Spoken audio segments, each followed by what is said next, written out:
murakoze nyakubahwa Minisitiri w'Intebe namwe bayobozi bose muri hano. Kuri ngewe ndi umunyarwanda nayibonamo nk'ibice bibiri, hari uruhare rwa leta n'uruhare mu muryango. Uruhare rwa leta rero uko nyibona, leta ikomeza kutwereka ko buri munyarwanda afite uruhare mu kubaka igihugu kandi no gushyira imbere ubumwe bw'abanyarwanda. Munyemerere rero ku muryango nafata urugero rwanjye bwite kugira ngo nshobore gusobanura uburyo ubwanjye kuri ngewe numva ko ndi umunyarwanda. Ngewe ndi umukobwa wa Dr.Akingeneye, yari umuganga wa Perezida Habyarimana, kandi nkuko namwe bamwe hano babizi yaguye mu ndege hamwe nawe.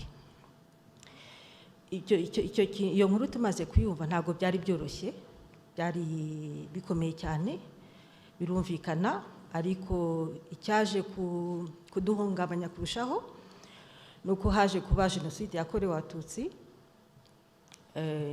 Umuryango wose wa mama nawe hafi ya wose barawuhitana. Ibyo byabaye ikibazo gikomeye. Ibi bintu rero byose byampuriyeho ntabwo byari byoroshye cyane, ariko bitewe n'uburere nabonye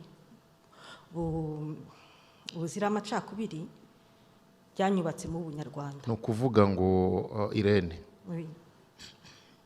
abakoze jenoside mu izina ryo guhorera Habyarimana nkuko bahise babivuga bamwe, baragiye bajya no mu muryango wa mama wawe bamaraho, kandi so yaguye muri ya ndege. Nicyo cyakubayeho, ngira ngo kuba hari ukuntu wari ubinyuzeho gutyo wigendera. Nari mbinyuzemo, ariko jenoside yakorewe Abatutsi twese turayizi, ariko ntabwo wamenye wagiye kwica uwo muntu uwo ari we exactement. Yego biciye umubyeyi wanjye ari we mama, ni ibintu bikomeye, kandi abantu bishe twese turabazi ko ari interahamwe, ariko ntabwo navuga ni kanaka. Yego wakomeza. Uzahurire hehe rero? Uravuze uti ibyo bintu byarangoye, byakugoye mu ruhe ruhande, kandi uza kubikira uti niba warabikiza? Ariko nuko nari maze kubivuga byarangoye cyane, kubera ko nari maze gusobanura uburyo ku mpande zombi bitari byoroshye. Ariko nkuko nabivuze, kubera uburere nahawe baturinda amacakubiri, byabashe kumfasha nkaba ndi mu Rwanda, kandi igihugu kikaba cyarangiriye icyizere, kikaba cyarampaye inshingano, ariko muri izo nshingano nazo bazimpaye kwa ko babonye ko mfite ubushobozi. Dukomeje rero muri ibyo byose,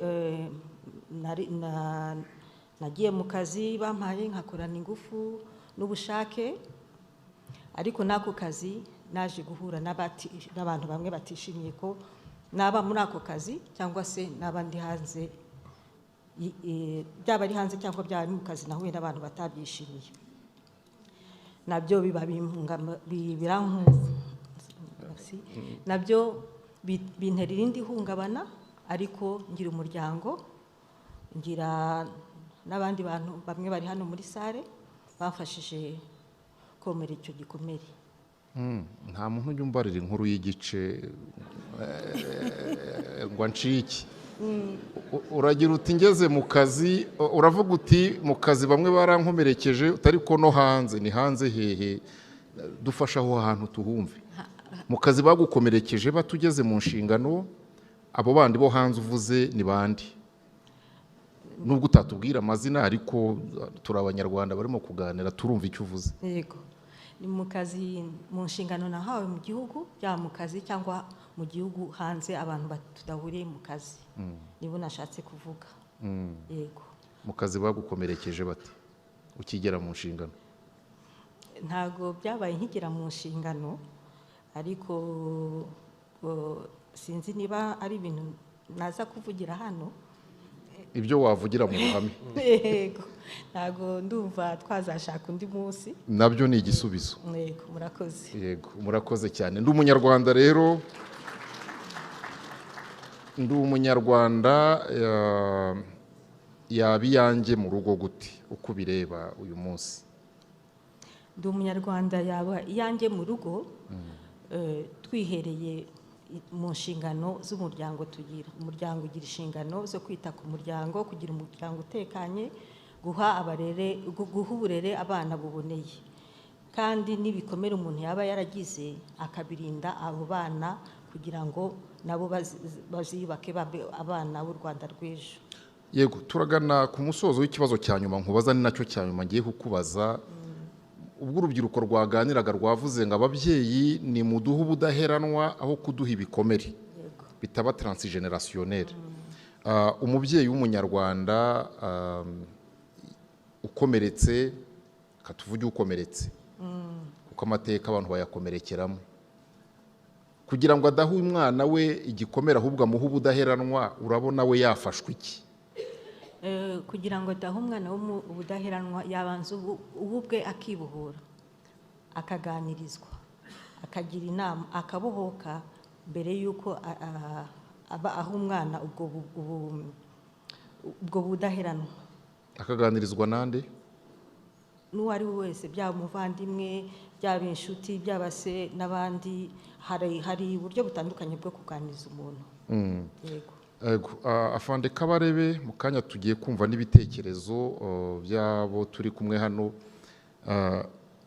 Muratubwira urugendo mwarutubwiye rw'amateka akomeye, igisirikare cyubakitse kidadiye, ariko uyu munsi turaganira n'ubundi tuganirira mushinzwe n'akarere, noneho muri ngarutse ku nshingano zanyu nka ministre, mushinzwe akarere, ariko akarere navuga ngo yangenga bitekerezo ya jenoside iracyariho, hari abakiyirwanirira muri za FDLR, sinzi niba hari n'ahandi. Uyu munsi wa none ari abasirikare bafatiwe cyangwa bavuye muri FDLR, hari abashobora gufatirwayo, hari abashobora gutaha. Uyu munsi mubona kiriya kibazo cyakemuka gute? Ese kirakenera urugamba rubaca intege, cyangwa birakenera inzira ya diplomasi yo kwigisha ahari bari abantu nabo bakazagerwaho na ndi umunyarwanda? Murakoze. Nk'uko twabivuze kandi byumvikana, inzira yo kubaka umunyarwanda, ndi umunyarwanda, ni inzira ndende cyane. Ni inzira ndende kandi ni inzira igomba isaba guhozaho. Ibyabaye mu mateka y'iki gihugu ntabwo ari ibintu bizashira uwo munsi, ni urugamba ruzakomeza igihe kinini cyane. Ariko ku kigero, iyo urebye uko byari bimeze mbere ya 1994, nyuma yaho ubona imbaraga z'ubunyarwanda no kumva abanyarwanda benshi bibona mu kuba abanyarwanda ni nyinshi cyane, ziragwira. Abagitsimbaraye ku macakubiri na ingengabitekerezo ya jenoside ni bakeya, ariko baracyayifite. Ariko icyo kuba bake ntabwo ari cyo kibazo, kubera ko n'ubundi n'abatangije ingengabitekerezo ya jenoside muri za 58 n'9 bagitera n'abandi bari intiti zitageze 10, ariko nyuma y'imyaka 30 hapfuye miliyoni. Murumva hatangije ingengabitekerezo yatangijwe n'abantu batageze 10 b'intiti, abitwa ngo ni abayeritiste. Nyuma y'imyaka 30 barareka miliyoni y'abantu. Aba rero bakiri muri Kongo no hanze ni Burayi barahari, si benshi cyane, ariko iyo ngengabitekerezo ya jenoside bafite ubwayo ni imbuto mbi cyane. Ibonye icyuho imeneramo, yakongera igakora ishyano. Ubu ndetse no mu mikorere yabo bagenda bahindura n'imikorere. Ubu barabizi neza ko utahaguruka ngo uvuge nk'uko Kantano yavugaga, nk'uko Bikindi yavugaga, nk'uko bakaramira abandi bose bariya uriya ninde wavanywe Canada mu Gesera. Iyo mvugo yo kumugaragara yo kuvuga ngo mwica abatutsi mugire gute, ntabwo bashaka kuyivuga. Barakoresha amayeri yandi, cyane cyane urubyiruko rukiri rutoya. Niyo mpamvu urubyiruko rwacu rugomba kwitonda cyane. Nk'ubu abo b'urubyiruko rukiri rutoya baravuga bati inzira nziza twacamo yo kuzongera gusubira kuri gahunda yacu nuko twakwataka system y'u Rwanda tunyuze mu bintu bita rights, tukataka rights bati kuko nitwataka rights turazana urubyiruko rwose n'urutazi gahunda yacu rutuyoboke. Turataka rights ya tunywerese, baravuga ngo dutahe saa 7 z'ijoro, ubwo ni uburenganzira bwacu barimo bahutaza. Ufite umugambi wo kuzazana ingengabitekerezo ya jenoside we arabivuga, azanemo n'abandi batabyumva neza bumva ko ari rights gusa, ariko ariho azanyuza ibitekerezo. Baravuga bati YouTube, itangazamakuru tuvuga ibyo dushatse, niba dufunga izo ni rights, ni rights. Muri ibyo byo kurwanya rights, cyitwa rights zihutazwa na leta, nicyo tuzanyuramo kongera kugarura amacakubiri. Urumva ni amayeri yihishe inyuma. Aya ngaya rero urubyiruko rutoya ntabwo ruzayamenya, bo bazaba bumva ari bariya bafite ingengabitekerezo ariyo bashyize imbere, bazaza bavuga rights, ariko rights bakubiremo n'abandi bose, noneho batera imvururu cyangwa se babone icyuho. Kurwanya ingengabitekerezo ya jenoside ni process izagumaho, kubaka ubunyarwanda ni process izagumaho. Nyakubahwa First Lady yabivuze ngo tugomba kwishyira muri DNA. Kwishyira muri DNA ni ukwishyira mu maraso, mu mushokoro, tukajya tuyihererekanya, kandi ni urugamba ruzahoraho. Abanyarwanda nta na choice mufitega. Icya mbere, muri gihugu gitoya cyane kizengurutswe n'ibihugu byinshi, umutungo kamere dufite ntabwo ari mwinshi cyane, ni mutoya. Ikindi, turi benshi cyane, miliyoni 13 ku buso, turi igihugu cya 4 ku isi gifite ubucucike nyuma ya za Singapore n'ahandi. Ikindi, amateka yacu ntabwo ari meza mu karere. Buri muntu wese hano utarahunze afite umuvandimwe we wahunze, utarahunze 59 yahunze 94. So akarere twarakayogoje, twagateye akajagari, baraturambiwe. Ni ukuvuga ko turyanye hagati yacu, ntitugifite naho kwihindira.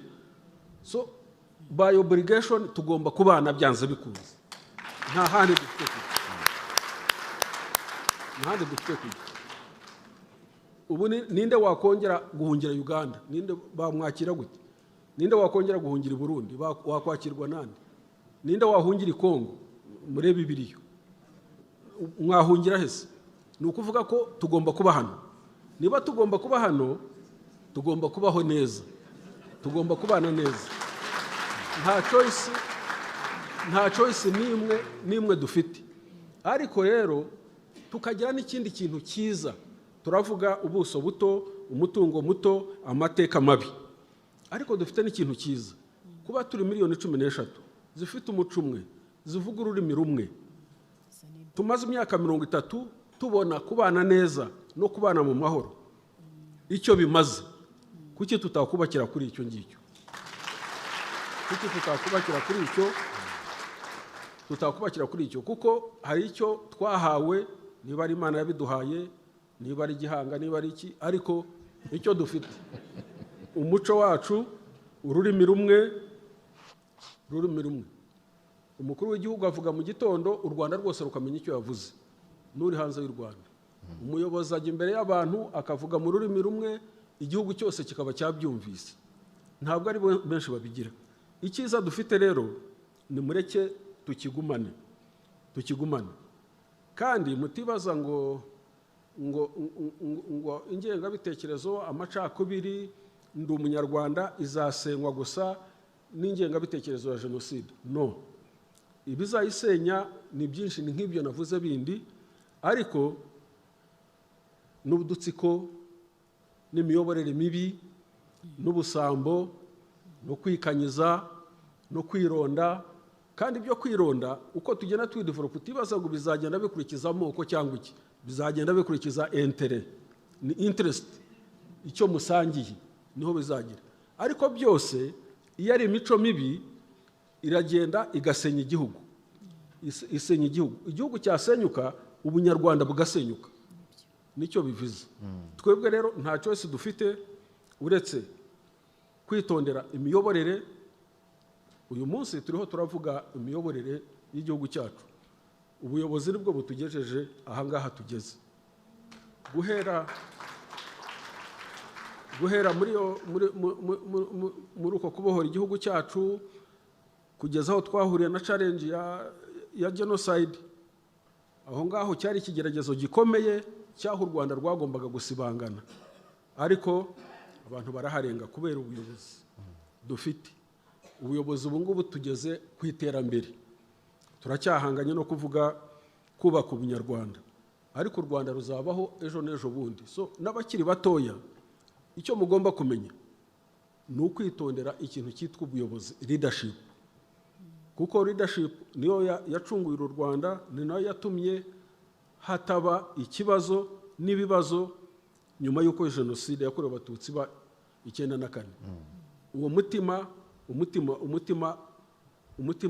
ukomeye cyane, umutima wo gutanga icyo wabuze.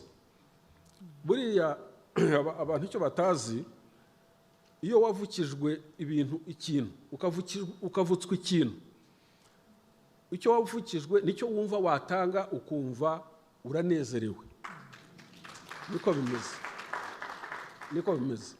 Buriya abantu benshi babohoraga iki gihugu bari baravukijwe igihugu, badafite igihugu, zikumara imyaka yose nta gihugu na kimwe ufite. Iyo ukibonye rero ukabona n'abanyarwanda, uba wumva wabifuriza igihugu, ubifuriza igihugu kugira igihugu. Buriya kujya gucyura impunzi muri Kongo zigeze muri 3 miliyoni, Loni yarananiwe, ibeshya ahubwo ishaka ngo bagumeyo kuko babacuruza mu biriya batanga imfashanyo n'ikiriya miryango mpuzamahanga. Nta kindi RPF yabikoreye, nuko abantu kubura igihugu bumvaga nta muntu ukwiye kubura igihugu.